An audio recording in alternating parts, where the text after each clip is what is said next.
Hello students, I am Aditya Prakash Agrari and now you are watching my channel Aditya Study Point। ये class 10th का lecture है। चूँकि इसके पहले हम लोग पढ़ रहे थे, इसका फर्स्ट पार्ट आप लोग को मिल गया था, दो चरों वाले रैखिक समीकरण, और ये उसका सेकंड पार्ट है। ठीक है, इसमें हम लोग उसके आगे की जितनी भी चीज़ें हैं वो सब हम लोग पढ़ेंगे। इसके पहले वाले पार्ट में हम लोगों ने 3.1 जो प्रश्नावली थी उसका हमने पहला जो क्वेश्चन है वो हम लोग सॉल्व कर चुके हैं, और इसमें हम लोग उसके सेकंड क्वेश्चन से लेकर के आगे तक जहाँ तक भी होगा पहुँचाने का प्रयास रहेगा। ठीक है, 3.2 तक कोशिश रहेगा कि कंप्लीट हो जाए इस वीडियो में। चूँकि जो इसका क्वेश्चन है वो थोड़ा बड़ा है, तो इसलिए थोड़ा सा वीडियो ज़्यादा हो सकता है कि बने, लेकिन पूरी वीडियो आप लोग के लिए इस चैप्टर की आएगी और आराम से आप लोग पढ़ते रहिए। चूँकि कुछ लोगों ने कमेंट भी किया था कि पूरी वीडियो चाहिए, तो उनके लिए मैं बता दूं कि जितना भी हो सकेगा मैं पूरा आप लोगों के लिए प्रयास करता हूं, और हमेशा ये प्रयास मेरा आप लोगों के लिए रहेगा। बस आप लोग मन लगा करके पढ़ते रहिए और लगातार वीडियो को शेयर करते रहिए। ठीक है, और लाइक भी कीजिएगा। अगर नए व्यूअर हैं तो सब्सक्राइब तो कर ही दीजिएगा।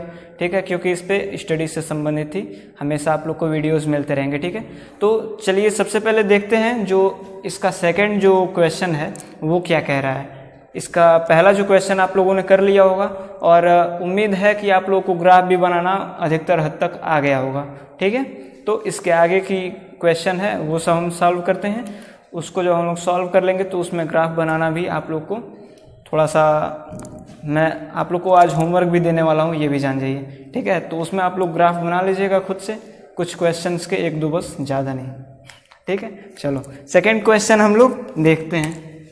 क्वेश्चन क्या दिखाई दे रहा है ना, सेकंड क्वेश्चन क्या कह रहा है कि क्रिकेट टीम एक कोच, सबसे पहले ये चीज़ जान जाइए आप कि जिनके भी पास एनसीईआरटी बुक है वो लेकर के ओपन कर लें, और जो एक्सरसाइज 3.1 है उसको खोल लें और उसके बाद उसको पढ़ें। ठीक है, उसमें सेकंड जो क्वेश्चन है वो मैं इस समय सॉल्व करा रहा हूँ। और जिनके पास वो एनसीईआरटी की किताब नहीं है वो मेरी बातों को सुने, क्या करें, प्ले स्टोर पर जाएं और कोई भी एक मैथ की एनसीईआरटी यूपी बोर्ड की किताब उस पे से डाउनलोड करें। ठीक है, उसको इंस्टॉल कर लीजिए आराम से। उसके बाद उससे आप लोग क्वेश्चन नोट कीजिए और सॉल्व कीजिए। ठीक है, कोई ऐसा जरूरी नहीं है कि एनसीईआरटी का कोई पर्सनल एक कोई बुक हो, बहुत सारी किताबें हैं, आप लोग को प्ले स्टोर पर मिल जाएंगी। ठीक है, फ्री में भी है कई किताबें, आप लोग उसको डाउनलोड कीजिए, पढ़िए, बस अपने मतलब से काम रखिए। ठीक है, अपने काम से बस काम रखिए, बस बाकी सब जाए छोड़िए। चलिए तो देखते हैं इसमें। ठीक, क्रिकेट टीम एक कोच ने, किसी क्रिकेट टीम के एक कोच ने 3,900 रुपीज़ में 3 बल्ले तथा 6 गेंद खरीदी। ठीक है, कुछ पैसे हैं उसमें, 3 बल्ले और 6 गेंद खरीदा, यानी 3 बैट और 6 गेंद। बाद में उसने एक और बल्ला तथा उसी प्रकार की 3 गेंदें और खरीदी। उसके लिए उन्होंने कितना दिया, 1,300 रुपीज़। ठीक है, यानी 1300 रुपये उन्होंने दे दिए। ठीक है, उसके बाद क्या कह रहा है, इस स्थिति को बीजगणितीय तथा ज्यामितीय रूप में व्यक्त कीजिए। इसका क्वेश्चन आप लोगों को कल मैंने कराया था इस टाइप का, तो खुद से आप लोग कुछ समझ भी सकते हो, कुछ लोग सॉल्व भी कर रहे होंगे। जो लोग सॉल्व कर पा रहे हैं इसको धन्यवाद, कि वो लोग इतना अच्छे से समझ पा रहे हैं। ठीक है, तो सबसे पहले हम मानेंगे। ठीक है, मानते क्या है इसमें, माना एक बल्ले की कीमत क्या है, एक बैट जो है। ठीक है, माना एक, दिखाई दे रहा है ना, हाँ, एक बल्ले की कीमत x रुपए है। ठीक, और एक बॉल की कीमत भी मान लेते हैं y रुपया है। ठीक, तो एक बॉल की कीमत y रुपया है, इतना आप लोगों ने मान लिया। ठीक है, अब एक तरफ आप लोग क्या कीजिए, रफ वर्क कर लीजिए। ठीक, रफ वर्क मैंने कल आप लोग को बताया था। अब क्वेश्चन को ध्यान से एक बार फिर पढ़ो। क्वेश्चन में क्या कर रहा है कि 3 बैट और 6 गेंद, यानी बैट क्या हमने माना है, यक्स माना है, 3x यानी 3 बैट प्लस 6 गेंद y है तो 6y कितने में खरीदा है? खरीदा है इसने 3,900 रुपए में। इतनी बातें क्लियर हुई? क्लियर हो गई होगी। और उसके बाद क्या कह रहा है कि इसी ने एक, क्या कहा जाता है, एक बैट और 3 बॉल खरीदा। एक बैट 3 बॉल खरीदा कितने में? 1,300 रुपये में भाई, 1,300 रुपीज़ में। तो आप लोग को यहाँ पर समीकरण मिल रहा है, ठीक है। अब इसको आप लोग छोड़ दीजिए, ये तो आप लोग के लिए रफ वर्क है ना, ये तो रफ वर्क है। यहाँ पर क्या लिखना है, ये जो आप लोग का फेयर है, यहाँ तक आपने फेयर किया है ना, ये तो रफिंग है, उसको छोड़ो, ठीक। यहाँ पर क्या लिखना है? प्रश्नानुसार, ठीक। प्रश्नानुसार अब जो प्रथम शर्त है उसमें क्या कह रहा है, नोट करो। प्रथम शर्त मैंने वहाँ पर आप लोग को बताया है ना, तो 3x + 6y = 3900। इक्वेशन फर्स्ट है। ये आया कैसे है? उसी क्वेश्चन से आया है। उस क्वेश्चन में 2 कंडीशन हमको दी है। क्या दिया है? 3 बैट 6 बॉल खरीदा, और इन दोनों को खरीदने में जो पैसा हम लोगों ने दिया, कितना दिया? 3900, यानी 3,900 रुपये हमने दिया। इतनी बातें तो क्लियर हैं। अब मुझे नहीं लगता कि इससे भी आसान कोई भाषा होगा, ठीक है। अगर नहीं समझ पा रहा हो तो भी कमेंट करना, मैं थोड़ा और आसान भाषा में समझाने का प्रयास करूँगा, ठीक, क्योंकि मेरा काम ही वही है। और ज़्यादा से ज़्यादा लोग समझे, यही मैं चाहता हूँ। कोई भी अगर है ऐसा है जिसको इसमें कन्फ्यूजन हो रहा है तो मेरा पढ़ाना व्यर्थ ही तो होगा, इसलिए कमेंट कर देना अगर ना समझ में आए तो। और दूसरा शर्त जो कह रहा है उसमें एक बैट, यानी 1 को लिखते नहीं हो, 1 को लिखा जाता है, नहीं लिखा जाता है, x ही लिख दिया जाता है।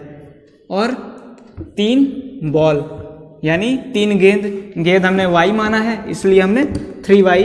अरे यार बात सुनो, देखो एक बैट हमने खरीदा, एक बैट x रुपए का है तो x का गुणा 1 में करो, फिर जितना पैसा आ जाए। जैसे मान लो बैट है, अगर बैट है वो अगर 2 रुपए का है, मान लो 2 रुपए का है, तो 3 बैट अगर हम खरीदते हैं तो 3 का इसमें गुणा करोगे तो पूरा जो रेट है इसका 3 गुणे 2 करोगे, कितना आ जाएगा? 6 रुपए का हुआ। हाँ, 6 रुपए का हुआ।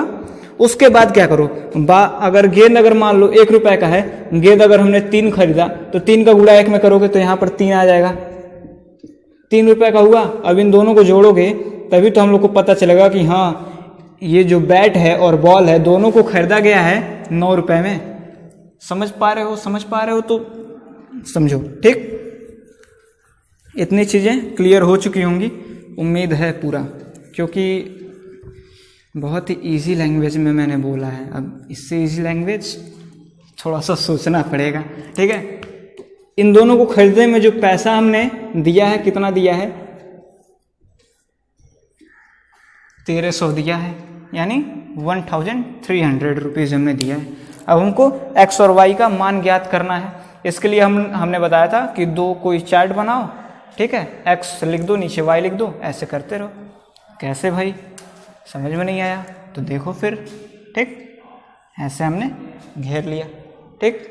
अब इसके बाद हमने एक चार्ट बनाया, यहाँ पर 3x + 6y = 3900 लिखा, इसमें बना दिया हमने, ठीक।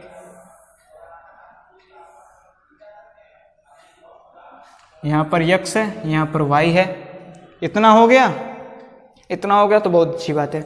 अब अगर x = अगर हम 0 रखते हैं, x = अगर 0 अगर रखते हैं तो x का 0 हो जाएगा, तो 3 का गुणा 0 को 0 हो जाएगा, ये पूरा खत्म, 0 0 हो गया। अब ये जो 6 है तो हम लोग को मिलेगा क्या? 6y = 3900, तो y = क्या आ जाएगा? 3900 अपॉन में 6 आ जाएगा। ये काटेगा कितनी बार में? उसको काटेगा 650 बार में। काट करके देखो खुद से, एयर कैलकुलेशन करना सीखो, ठीक। एयर कैलकुलेशन बहुत ही ज़्यादा ज़रूरी है, सेकेंड ईयर में हो। अगर नहीं आती है कोई बात नहीं, ठीक है, नहीं आती है कोई बात नहीं, सेकेंड ईयर में कह रहा हूँ, क्लास 10th में हो, ठीक है। नहीं आती कोई बात नहीं है, सीखने से ही तो होता है। बहुत बच्चे हैं जिनको नहीं आता है, ठीक, एयर कैलकुलेशन, लेकिन प्रैक्टिस किया करो, आराम से आदत बन जाएगी। उसके बाद हम अगर x इज इक्वल टू या y इज इक्वल टू, पहले तो हमने x इज इक्वल टू रख दिया, अब क्या करते हैं y इज इक्वल टू अगर हम 0 रखते हैं तो क्या मिलता है हम लोगों को, अगर हम y अगर 0 अगर कर दें तो ये पूरा टर्म 0 हो जाएगा, तो 3x इज इक्वल टू 3900 बचेगा। तो x is equal to 3900 upon में क्या आ जाएगा, 3 आ जाएगा। तो 3 से 1 यानी आ गया, इतनी आ गया, इतना आ गया, इसको लिख दो, ये वही चीज़ है, ठीक। 2 चीज़ हमको पता चल गया, x और y का 2 मान बहुत है उतना, ठीक है। अब ये दूसरा वाला हम लोग कंडीशन लिखते हैं यहाँ पर, यहाँ पर भी वही चीज़ हम करते हैं, ठीक। x y, x के स्थान पर अगर हम 0 रख दें तो x के स्थान पर अगर हम 0 रख दें तो क्या होगा भाई, अगर हम 0 रख देते हैं तो ये 0 हो गया। अब y is equal to 130 upon 3 आ जाएगा, यानी 130/3 आ जाएगा। तो कटेगा कितने बार में, 433 पॉइंट कितना आएगा, काटो, 433.3 आ जाएगा। काट करके देखो, 3 से इसको काटो, कितनी बार में कटेगा, जितनी बार में भी कटे लिख दो, ठीक। जोड़ने की मैंने ये लिख दिया तो सही है। हो सकता है कि अगर गलत हो तो आप लोग बताओगे ना कि हाँ आपने यहाँ पर गलत कर दिया, हो सकता है कन्फ्यूजन में हो गया हो, मैं भी इंसान हूँ, ठीक है। इसलिए कभी भी ये मत सोचना कि सर ने ऐसे करके बता दिया सही ही होगा, खुद से करने का भी प्रयास करो। जब खुद से करोगे तभी तो पता चलेगा कि हाँ सर कर रहे हैं तो यानी ये सही है कि गलत है, ठीक है। अब अगर हम y इज इक्वल टू अगर हम 0 रख देते हैं तो ये पूरा टर्म 0 हो गया, तो x इज इक्वल टू 130 पूरा मिल गया, मिल गया, एकदम मिल गया। अब उसके बाद हम क्या करते हैं, ये जो है इसको हम लोग यहाँ पर लिख लेते हैं और उसके बाद एक डायग्राम बनाते हैं, उस पर हम लोग कैसे दर्शाएंगे। इसके बाद जो डायग्राम बनेगा उसको आप लोग खुद से कीजिएगा, ये मैं एक बता दे रहा हूँ, इसके पहले मैंने 2-3 बता दिया आपको, ठीक है। ये आप लोग को मैं बता दे रहा हूँ, उसके बाद आप लोग खुद से कीजिएगा, वो आप लोग के लिए होमवर्क रहेगा, ठीक। चलो चलो यहाँ पर मैंने लिख दिया है, इसी को देख करके हम लोग को बताना है, ठीक है। यहाँ पर एक डायग्राम भी हमने बना दिया है, ठीक। अब हम लोग देखते हैं क्या कैसे है कि कैसे नहीं है, ठीक। सबसे पहला condition x is equal to 0, यानी यहाँ पर 0, फिर y का मान जो दिया है 650, 600 इसमें कहाँ है भाई, 600 खोजो, यहाँ पर है y का मान 600, ये y एक्सिस है, ये x है, चल जा, ठीक। यहाँ पर मान लो कहीं 650 मिल गया। यहाँ पर क्या है, y इज इक्वल टू 0, यानी दूसरे कंडीशन में y इज इक्वल टू 0 यहाँ पर, और x इज इक्वल टू 1300, ठीक। यहाँ पर क्या है भाई, यहाँ पर देखिए गड़बड़ी हो गया ना, मार्कर किधर है, यहाँ पर 4 रहेगा, ठीक। यहाँ पर 6 कर दीजिए, यहाँ पर 8 कर दीजिए, इसको हटा ही दीजिए, ठीक, क्योंकि उसकी कोई ज़रूरत है नहीं हम लोगों को। कहाँ गया भाई, चलो। तो अब 1300 यहाँ पर 1300 है, यहाँ पर आ जाएगा, यानी इसको और इसको हम लोग मिला देते हैं, यहाँ से इसको, ठीक है। ये देखो चल नहीं रहा है, मिटा रहा है, ये मार्कर के नाम पे कलंक हो गया है वो, देख लो। चल ये ऐसे हो गया, ठीक। यहाँ पर कहीं 1300 है, यहाँ पर कहीं 650 है, ठीक।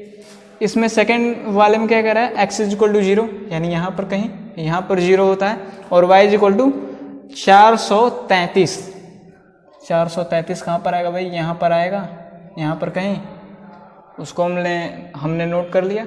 अब y इज इक्वल टू 0 यानी यहाँ पर, और x इज इक्वल टू 130 यानी यहाँ पर कहीं, यहाँ पर, ठीक। तो इसको भी हम मिला देते हैं, जब इसको भी हम मिला देंगे तो ऐसे हो जाएगा, ठीक। तो काट कहाँ रहा है, यहाँ पर काट रहा है, इसका ये क्या हो गया, हल हो गया, ठीक। यही क्या है, इसका हल है, चूँकि मैंने यहाँ पर वाइट बोर्ड पर बनाया है, स्केल से नाप करके मैं बना नहीं पाया हूँ, ठीक है, स्केल से नाप करके मैं यहाँ पर बना नहीं पाया हूँ आप लोग के लिए, इसलिए आप लोग इसी तरह से नोट कर लीजिए। लेकिन जब आप लोग फेयर पर जब आप लोग करेंगे तो ग्राफ सहित पूरा अच्छे से एकदम बनाना है, ठीक। एक क्वेश्चन जो है 15 मिनट ले लिया आप लोगों का, तो इसलिए मैंने धीरे धीरे समझाया ताकि आप लोग को समझ में आए। इसके बाद की जो भी क्वेश्चन है आप लोग को थोड़ा तेज़ समझाया जाएगा, ठीक है, क्योंकि ये चीज़ें आप लोग को क्लियर हो चुकी हैं। अब मैंने इसलिए इसको धीरे समझाया ताकि जितनी भी पुरानी चीज़ें हैं वो आप लोग को याद आ जाए, ठीक। अब इसके बाद जो तीसरा क्वेश्चन है वो क्या कह रहा है, चलो वो भी पढ़ते हैं। 3 kg सेब तथा 1 kg अंगूर, यानी 2 किलो सेब और 1 किलो अंगूर किसी दिन 160 रुपया, ठीक है, एक दिन किसी दिन 660 रुपये का था, और 1 महीने बाद यानी आज के 1 महीने बाद 4 किलो सेब तथा 2 किलो अंगूर का मूल्य 300 रुपये था, ठीक।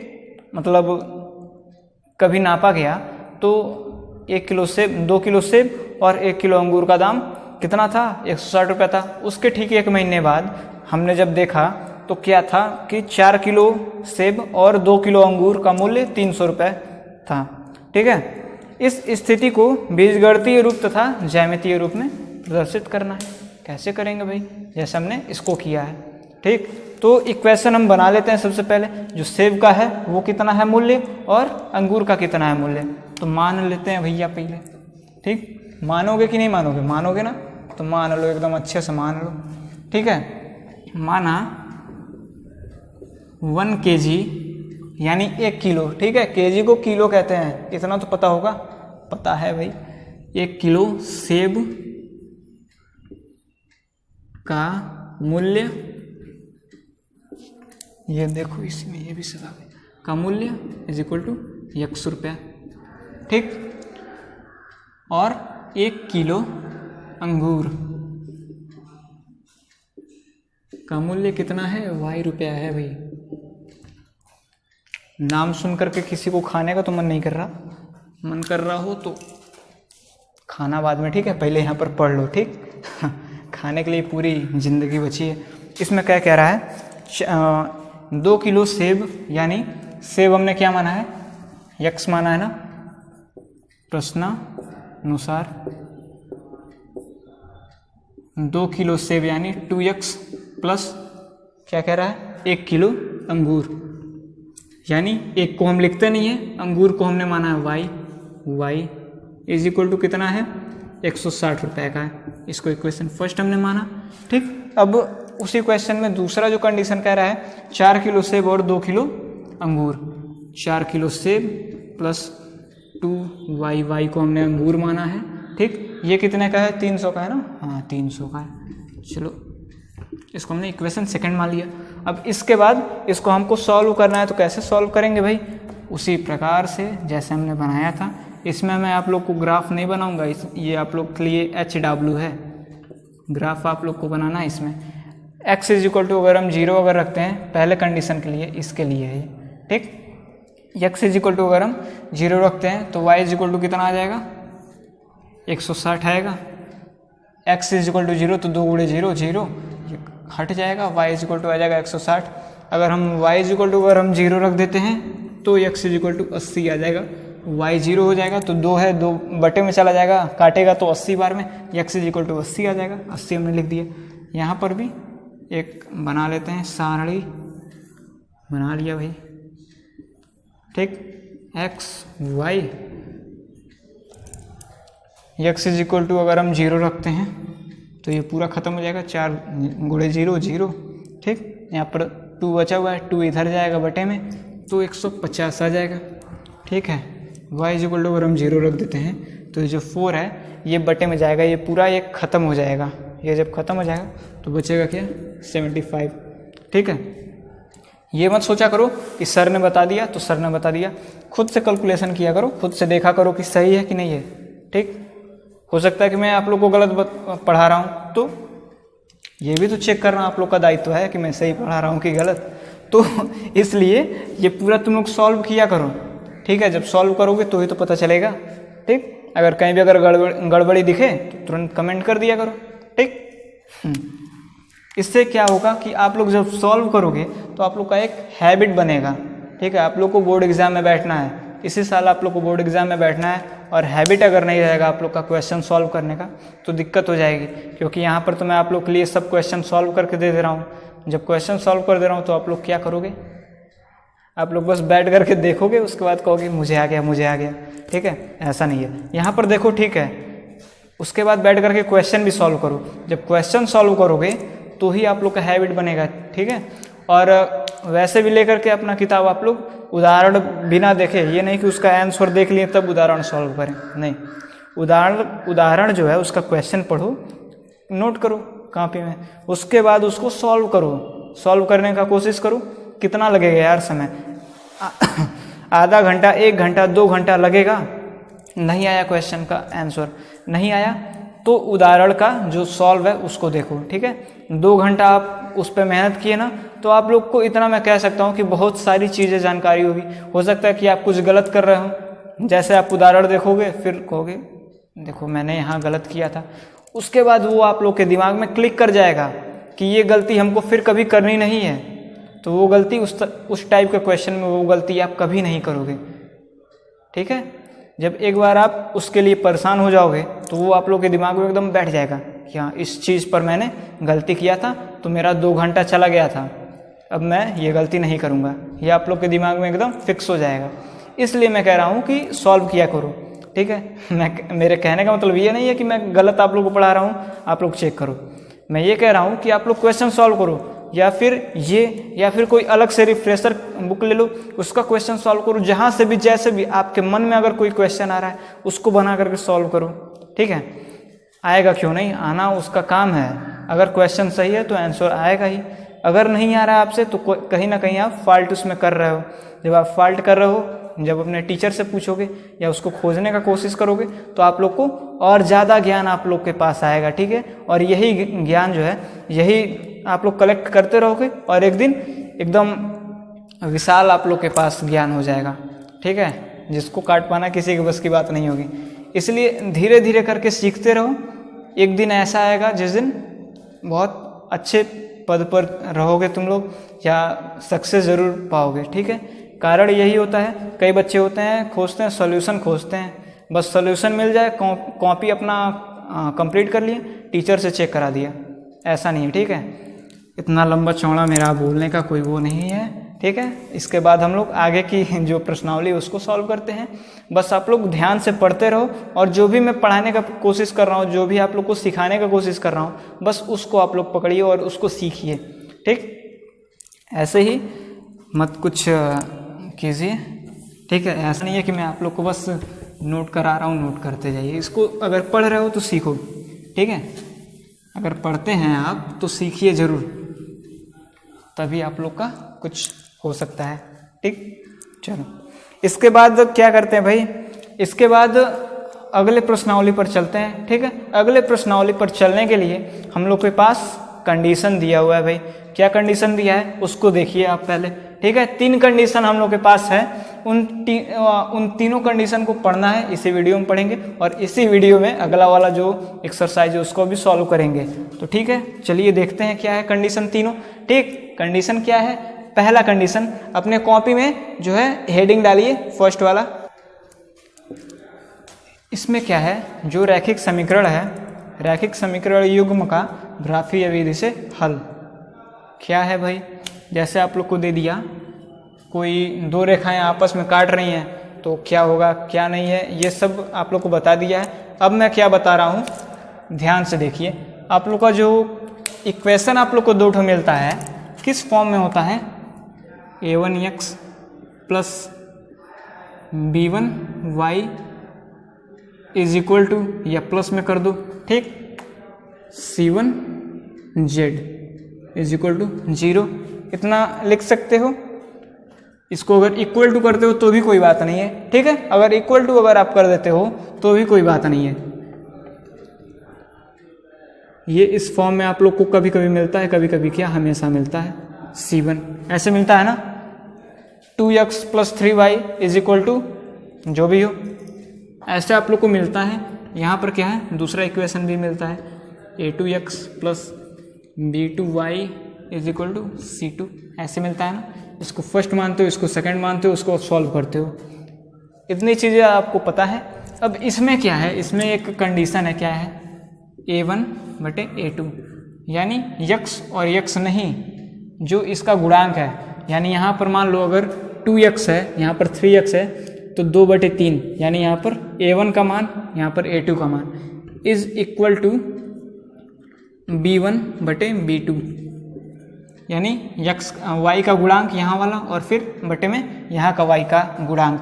ठीक है, अगर ये दोनों आपस में अगर बराबर ना हो तो इसको हम क्या लिखते हैं, ये क्या है इसका फर्स्ट, सबसे पहला ये रेखाएं प्रतिच्छेदित करती हैं, रेखाएं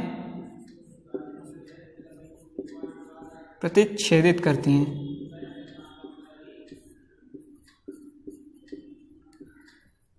ठीक, दूसरे पर हम लोग क्या लिख सकते हैं, इसका एक अद्वितीय हल होगा, यानी ऐसे है, ऐसे है, यहाँ पर जो काट रहा है यहाँ पर इसका हल होगा। लेकिन ये जो हल है ये एक ही जगह तो है, ऐसा तो नहीं है कि यहाँ पर भी काट रहा है, यहाँ पर भी काट रहा है। ये वाला रेखा तो एक ही जगह काट रहा है, एक ही जगह जब काट रहा है तो उसका हल कितना होगा, एक ही होगा ना। अद्वितीय का अर्थ होता है केवल एक, ठीक, यानी केवल एक ही हल होगा, इसका कोई हल नहीं होगा, बस एक होगा, यानी केवल एक हल होगा। ठीक, थर्ड पर क्या लिख सकते हो, ये संगत है। ठीक है, हल संगत होता है इसका, यानी हम क्या कह रहे हैं, अगर ये a1/a2 is not equal to b1/b2 हो, यानी a1/a2 का जो भिन्नात्मक रूप आया, मान लो 2 आ गया और यहाँ पर 3 आ गया, तो ये दोनों बराबर नहीं है। जब ये बराबर नहीं है तो क्या होगा, ये दोनों रेखाएं, इनका जो समीकरण है वो प्रतिच्छेदित कर रहा है, इन दोनों का जो रेखा है वो प्रतिच्छेदित कर रहा है। इतनी बातें क्लियर हो गई। ये फर्स्ट है, इसको नोट करो। उसके बाद सेकंड वाला भी बताते हैं, मिटा दे रहे हैं, सेकंड वाला बताते हैं। जो लोग नोट नहीं कर पाए वो लोग क्या करें, वीडियो थोड़ा सा पीछे करके स्क्रीनशॉट ले लें या रोक करके पढ़ लें, क्योंकि मैं आप लोगों के हाथ में हूँ। आप जब चाहें तब रोक लें, जब चाहें तब पढ़वा लें हमसे। ठीक है, ऐसा नहीं है कि आप कहोगे कि रुक जाइए तो मैं नहीं रुकूंगा। आप जब चाहें तब रोकें, जब चाहें तब पढ़वाएं। ठीक, चलो, a1/a2 is equal to b1/b2 c1/c2, यहाँ पर is not equal to c1/c2 है। ठीक, ऐसे हमने कर दिया। यहाँ पर क्या कह रहा है, ये जो है a1/a2 is equal to b1/b2 is not equal to c1/c2। ठीक है, तो ये रेखाएं क्या है, समांतर हैं। ऐसा अगर कोई कंडीशन है तो वहां पर रेखाएं क्या होती हैं, समांतर होती हैं। रेखाएं समांतर हैं। ठीक, दूसरा क्या हो जाएगा, इसके जो हल है वो जैसे कहीं पर काट रहा था तो उसका एक हल आ रहा था, एक हल आ रहा था ना। ये जब समांतर है तो इसमें कहीं काट रहा है, कहीं नहीं काट रहा है। समांतर है, आगे कहीं तक जाए, अनंत तक जाए, कहीं काटेगा ही नहीं। जब कहीं काटेगा नहीं तो इसका हल आएगा कहाँ से, यानी कोई हल नहीं होता है, यानी हल नहीं होता है।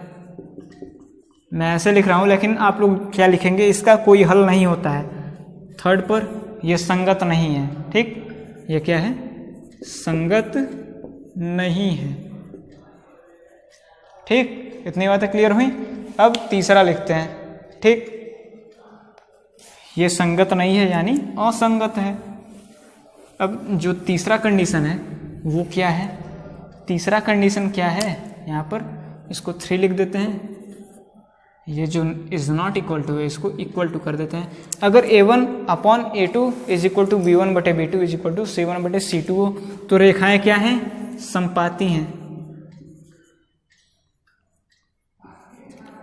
अगर ये ऐसे है, ठीक है, हम लोग को दे दिया है, तो रेखाएं क्या हैं, क्या हो जाएंगी, समपाती।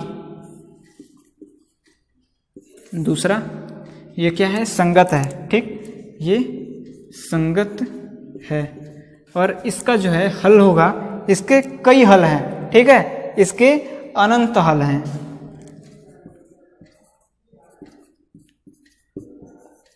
इसके अनंत हल हैं। कैसे भाई, कैसे कह सकते हो? ये कोई रेखा है, इसी के ऊपर हमने एक और रेखा खींच दिया।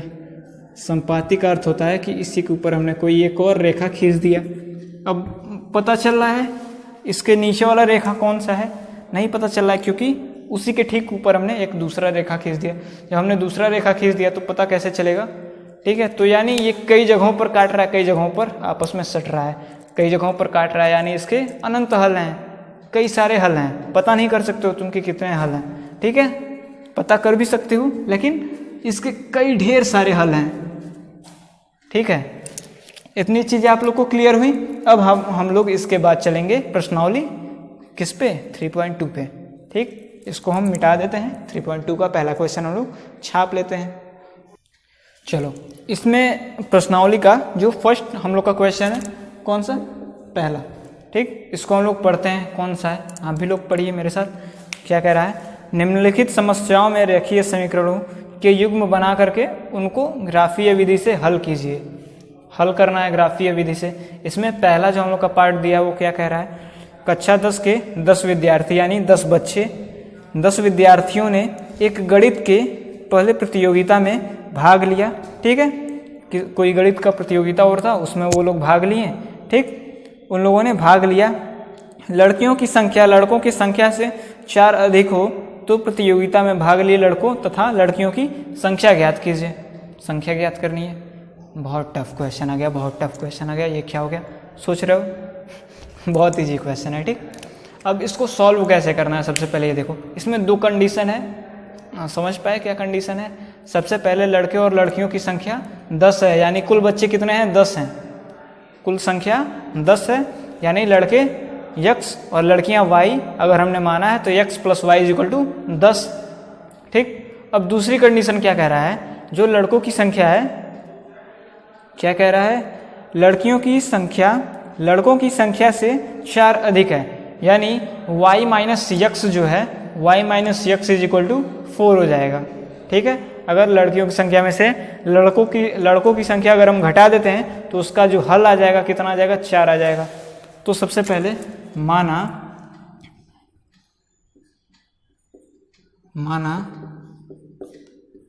लड़कों की संख्या x, लड़कियों की संख्या = y, ठीक। तो सबसे पहला कंडीशन क्या कह रहा है प्रश्नानुसार?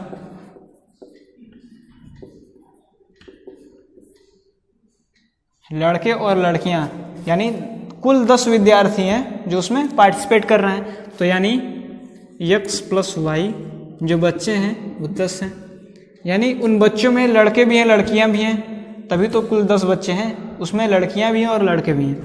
और उसके बाद क्या कह रहा है? जो लड़कियों की संख्या है वो लड़कों की संख्या से 4 अधिक है। लड़कियों की संख्या लड़कों की संख्या से 4 अधिक है, यानी लड़कियां ज़्यादा हैं, तो y - x अगर करें तो = हो जाएगा 4। ये क्वेश्चन फर्स्ट है, ये क्वेश्चन सेकेंड है। इसको हम लोग सॉल्व करते हैं। अब देखो क्या होता है भाई।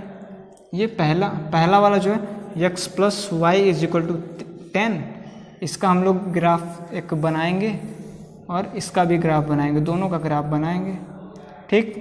x y, ठीक है, x y है। x = अगर हम 0 कर देते तो y = 10, अगर हम y = 0 कर देते हैं तो x = 10। क्लियर हुआ? क्लियर हो गया? हो गया। चलो, ठीक है। अब ये वाला जो इक्वेशन है इसको हम लोग सॉल्व करते हैं। y - x = 4,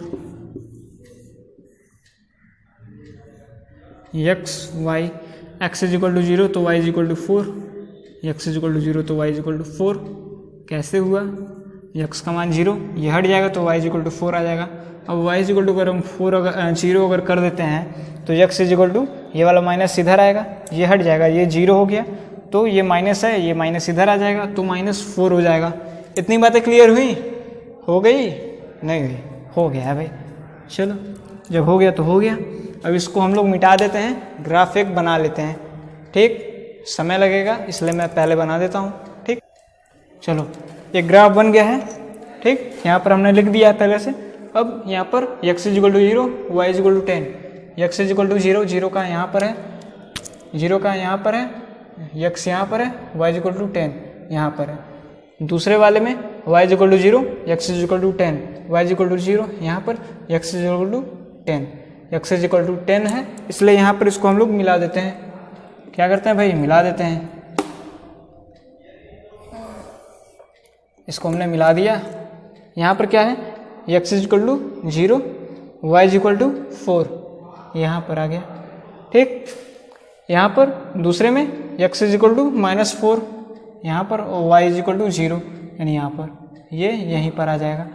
ठीक, अब इसको भी हम मिला देते हैं। मिला कैसे देते हैं भाई, ऐसे ही मिलाते हैं। ये वाला जो है देखो, ये वाला ऐसे आ गया। यहाँ पर आ कहाँ रहा है, ये कहाँ पर आ रहा है, जहाँ पर भी काट रहा है। आप लोग जब स्केल की सहायता से जब इसको सॉल्व करोगे तो ये एक सटीक कहीं जा कर के बैठ जाएगा और वहाँ पर आप लोग का वो आंसर हो जाएगा। ठीक है, यानी वो जहाँ पर भी काट रहा है वो आप लोग का आंसर है।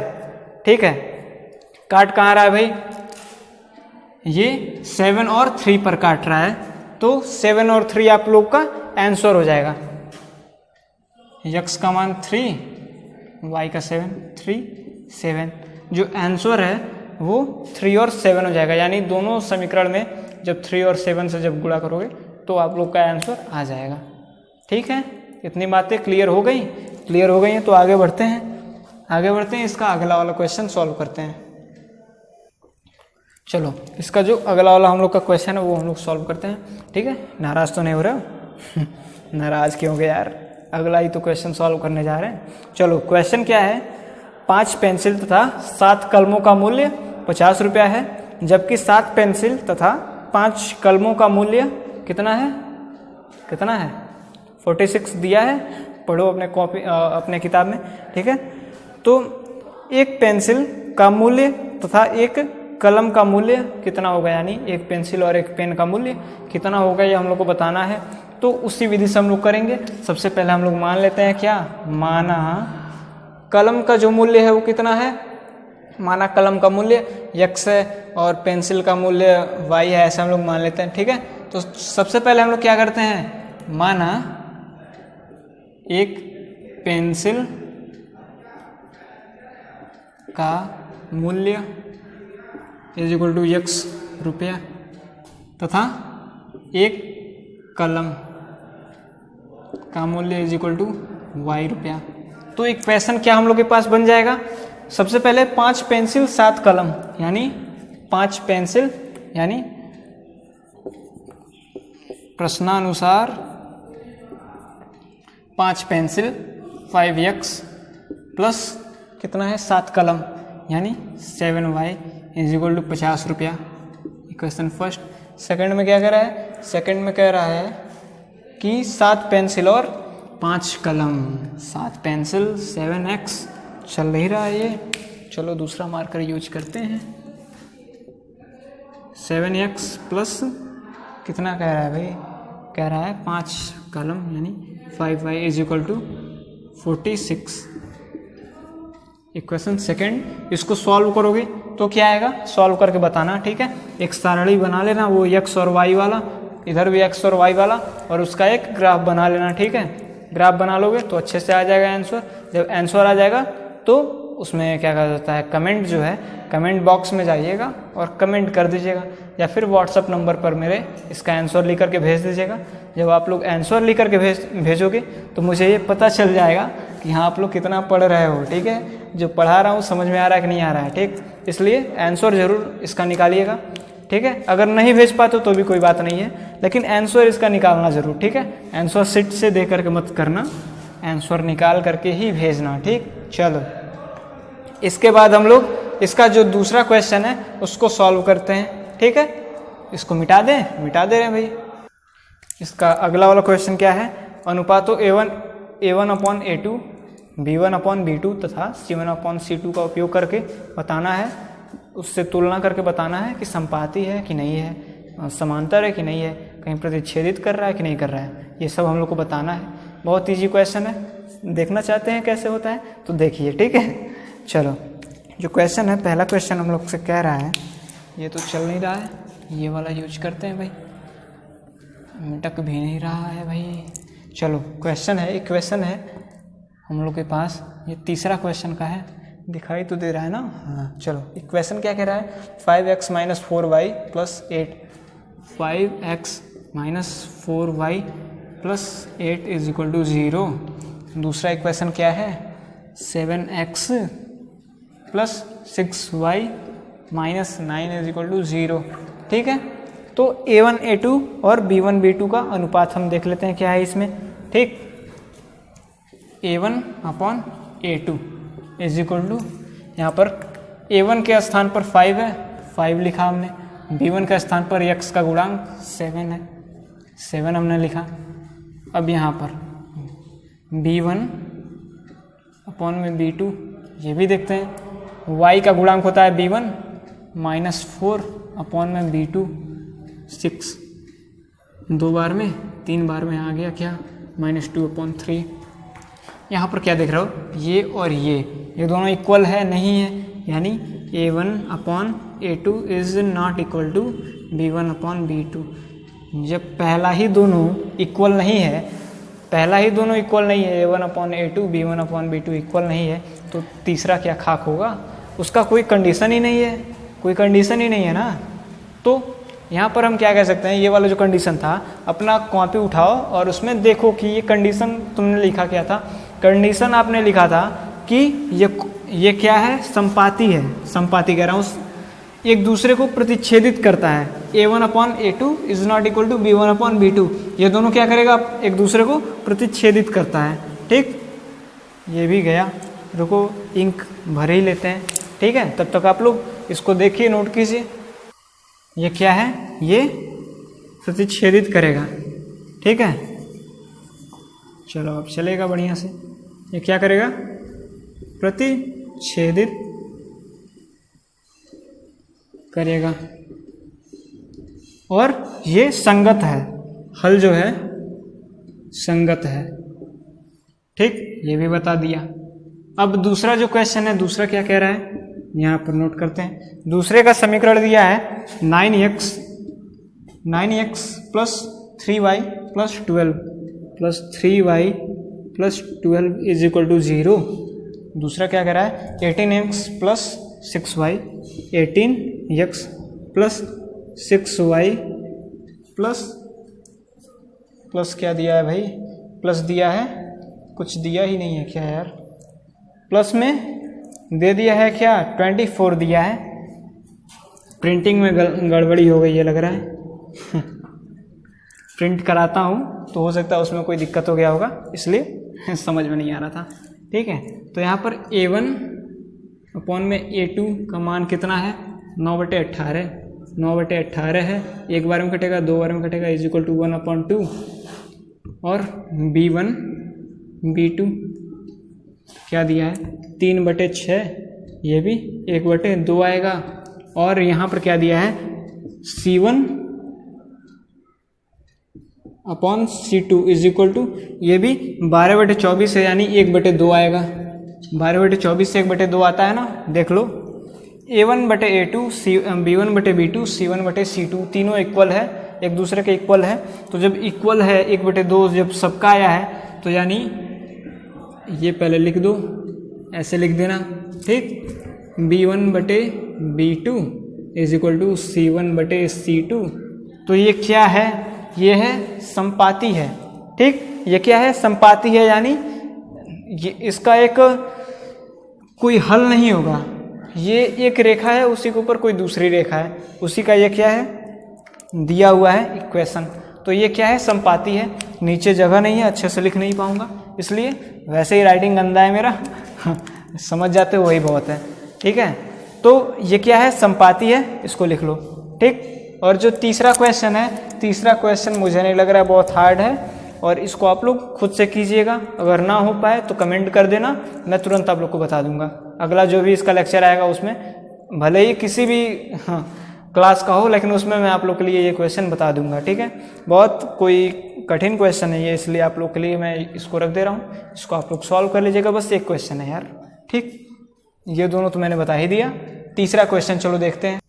चलो जो तीसरा क्वेश्चन है इसमें क्या रहा है कि A1/A2 is equal to B1/B2 और C1/C2, इनका जो तुलना करके हमको बताना है कि उस समीकरण संगत है कि नहीं है, ठीक है।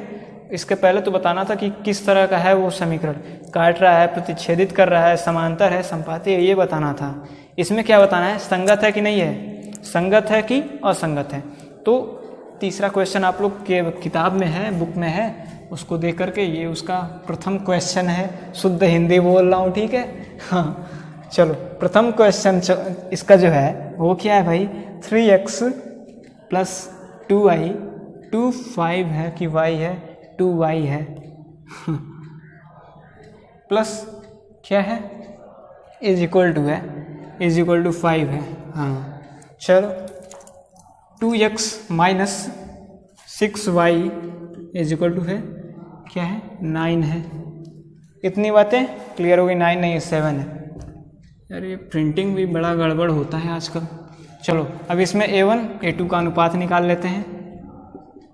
3/2 है, B1 B2 का अनुपात आ गया 2/-6 आ गया -1/3, ठीक। इतना इसका अनुपात आ गया। जब अनुपात आ गया तो देखो क्या A1/A2 इक्वल है B1/B2 के, नहीं है। A1/A2 is not equal to B1/B2, ठीक। तो ये पहला कंडीशन आ गया, यानी ये प्रतिच्छेदित कर रहा है। उसके नीचे मैंने लिखा था कि ये रेखाएं, इनका जो हल होगा वो क्या होगा, संगत होगा भाई। तो ये क्या है, ये है संगत, ये संगत है। सेकंड इसका सॉल्व करते हैं क्वेश्चन। नाराज तो नहीं हो रहे हो, क्वेश्चन सॉल्व कर रहे हैं तो? हाँ, हो भी जाओगे तो क्या करोगे, मेरा काम है क्वेश्चन सॉल्व करना, ठीक है। उसके बाद क्या कह रहा है, -3y is equal to 8, -3y is equal to 8, ठीक। यहाँ पर क्या है, 4x - 6y is equal to 9, 4x - 6y is equal to 9 है। हाँ 9 है। इसका अनुपात निकालते हैं भाई। A1/A2 is equal to 2/4 is equal to 1/2 आ जाएगा। B1/B2 is equal to 3/6, minus है, माइनस माइनस कैंसिल हो जाएगा, इज इक्वल टू 1/2 आ जाएगा। और C1/C2 इज इक्वल टू 8/9 है, 8/9 है, वही रह जाएगा। यानी A1/A2 is equal to B1/B2 is not equal to C1/C2। ये क्या है भाई, दूसरा कंडीशन आ गया, यानी ये क्या है, समांतर है। समांतर के नीचे मैंने क्या लिखा था भाई, ये असंगत होता है। दूसरा जो कंडीशन था उसमें मैंने बताया था कि ये क्या होता है, असंगत होता है, ठीक, असंगत होता है, ठीक। इतनी बातें क्लियर हुई। तीसरा क्वेश्चन कर दूं, कौन कौन सा है भाई क्वेश्चन इसमें। चलो तीसरा क्वेश्चन जो है वो भी पहले की तरह ही है। A1/A2 is not equal to B1/B2 हो जाएगा, ठीक है। क्वेश्चन आप लोग पढ़िए, आप लोग को खुद समझ में आ जाएगा। A1/A2 is not equal to B1/B2 हो जाएगा। पांचवा क्वेश्चन क्या है, पांचवा क्वेश्चन बता देता हूँ, ठीक है। फिर चौथा क्वेश्चन भी उसी की तरह है, ठीक है। कौन सा बताऊँ, पांचवा की चौथा? जो आप लोग कह दोगे वो मैं बता दूंगा, पर आप लोग इस समय कुछ बोल नहीं सकते, ठीक है, क्योंकि इस समय मैं आप लोग से लाइव नहीं हूँ, लाइव जुड़ा नहीं हूँ, तो इसलिए आप लोग बताओगे कैसे। चलो मैं ही देखता हूँ कौन सा टफ आप लोग के लिए हो सकता है क्वेश्चन। आप लोग के लिए टफ हो सकता है, पांचवा क्वेश्चन हो सकता है। मैं पांचवा ही बता देता हूँ, ठीक। जो इसका पांचवा क्वेश्चन है वो क्या है, इक्वेशन क्या है भाई, इक्वेशन है 4/3x + 2y is equal to 8 8 है ना, हाँ चलो। 2x plus 3y is equal to 12। हाँ एक चीज़ ध्यान देना कि मैं ये प्रिंट करा करके निकालता हूँ, ठीक है, प्रिंट मेरे पास है, मैं किताब से नहीं पढ़ाता हूँ, मैं एनसीईआरटी का पूरा प्रिंट निकाला हूँ, ठीक है, और उससे मैं पढ़ाता हूँ। तो हो सकता है कि प्रिंट में कुछ दिक्कत भी हो जाए, ठीक है, हो सकता है कहीं 1 की जगह 2 दब गया हो, 2 की जगह 3 दब गया हो, ऐसा भी हो सकता है। तो अगर आप लोग के किताब में अगर क्वेश्चन जो है, मान लो अगर मैंने 2 लिखा है, उसमें अगर 4 है, उसमें अगर 6 है, तो आप लोग अपने हिसाब से बना लिया कीजिए, ठीक है, वैसे कहीं दिक्कत होगी नहीं। लेकिन अगर कहीं अगर हो जाए बाई चांस, क्योंकि जो टाइपिंग करता है वो भी तो इंसान ही है, ठीक है, भगवान तो है नहीं कि हर चीज़ एकदम सही लिखेगा, इसलिए मैं बता रहा हूँ आप लोग को, ठीक। चलो अब a1 बटे a2 is equal to 4/3 upon में 2, ठीक। ये क्या हो जाएगा भाई, ये 4/3 अपॉन में 2 है। अब इसको हम लोग क्या करते हैं, इसको हम लोग सॉल्व करते हैं। तो ये जो 2 है ये ऊपर जाएगा कि नहीं जाएगा, इसके बटे में 1 मान लो तो ये उलट जाएगा पूरा, 4/3 गुणे 1/2 हो जाएगा, ऐसा हो जाएगा, ठीक है।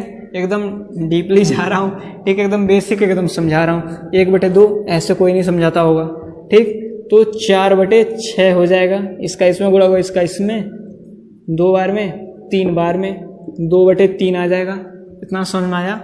अब यहाँ पर b1/b2 क्या है, b1/b2 दिया है 2/3 दिया है, ठीक, और c1/c2 क्या दिया है 8/12 दिया है। ये 4 से 2 बार में कटेगा, ये 4 से 3 बार में कटेगा, 2/3 हो जाएगा, ठीक। यहाँ पर a1/a2 is equal to b1/b2 is equal to c1/c2, ठीक। ये क्या है, यह संपाती है, यानी ये क्या है, संगत है। क्या है, संगत है। इसके अनंत हल होंगे और ये संगत है, इसके हल होंगे लेकिन, ठीक है, संगत है। इतनी चीज़ें क्लियर हो गई। जो चौथा क्वेश्चन मैंने छोड़ दिया है वो इजी है, इससे आप लोग उसको खुद कीजिए, ठीक। अगर ना हो तो बताइए, हो जाना चाहिए, सबसे हो जाएगा, ठीक, ऐसा नहीं है कि किसी से भी छूटेगा। मैं आप लोगों को बता दे रहा हूँ, जो चौथा क्वेश्चन है उससे में यही कंडीशन है, a1/a2 is equal to b1/b2 is equal to c1/c2 संगत होगा, ठीक। इतनी चीज़ें आप लोग को मैंने बता दिया है, आप लोग सॉल्व करने का कोशिश ज़रूर कीजिएगा, क्योंकि ये बहुत कोई हार्ड क्वेश्चन नहीं है, बहुत टफ क्वेश्चन नहीं है। अगर इसको करने में आप लोग को दिक्कत हो रहा है तो सोचो आगे जब आप त्रिभुज या वृत्त पढ़ोगे तो उसमें कितनी आप लोग को दिक्कत हो सकती है। इसलिए पहले आप लोग सीखने का प्रयास कीजिए, ठीक। और जितने लोगों ने वीडियो को लाइक नहीं किया वो लोग वीडियो को लाइक कर देंगे, और अगर नए व्यूअर हैं तो सब्सक्राइब ज़रूर कर दीजिएगा चैनल को। और जहाँ भी आप पढ़ते हैं, मैं हमेशा से आप लोग से कहता हूँ, कॉलेजेस में, कोचिंग में, कहीं भी आप पढ़ते हो वहाँ पर आपके फ्रेंड जितने भी हैं उन सभी लोगों को हमारे चैनल से जोड़ने का पूरा प्रयास कीजिए। हम आप लोग के लिए इतना कर रहे हैं तो आपका भी कुछ दायित्व बनता है कि आप भी मेरे लिए कुछ करें, ठीक है। इसलिए अपना दायित्व ही निभाने के लिए चैनल से जोड़ने का प्रयास कीजिए। बाकी बहुत कुछ आप लोग के लिए नहीं कहूँगा, क्योंकि ज़्यादा लंबा हो जाएगा वीडियो, तो ज़्यादा लंबा हो जाएगा तो बच्चों को दिक्कत होती है, पढ़ने में बोर होते हैं, इसलिए वीडियो को यहीं पर ख़त्म करते हैं। इसके बाद जो भी लेक्चर आएगा उसमें आगे के सभी क्वेश्चन होंगे और आगे की प्रश्नावली भी सॉल्व होगी, ठीक है। और बहुत ईजी तरीके से करने का प्रयास किया जाता है, इसलिए देख रहे हो ना कि कितना धीरे धीरे समझा रहा हूँ ताकि हर एक बच्चा समझे, ठीक है। छोटी से छोटी बात भी हर एक बच्चा समझे। अगर किसी को मैथ नहीं आता है तो वो मैथ क्यों नहीं आता है, क्योंकि वो ध्यान देने का कोशिश नहीं करता है जो बेसिक चीज़ें हैं उस पर। जैसे ही तुम अगर बेसिक चीज़ों पर ध्यान देना स्टार्ट कर दिए, बेसिक कॉन्सेप्ट को समझना स्टार्ट कर दिए, मैथ एकदम समझो क्या है, कुछ नहीं है, ठीक है। इसलिए पूरे कॉन्सेप्ट को समझो, उसके बाद आगे बढ़ो, ठीक। तो चलते हैं, गुड बाय। और छुट्टी चल रही है, पढ़िए आराम से, बस बैठ करके चलते हैं, गुड बाय, टेक केयर, ठीक, चलो।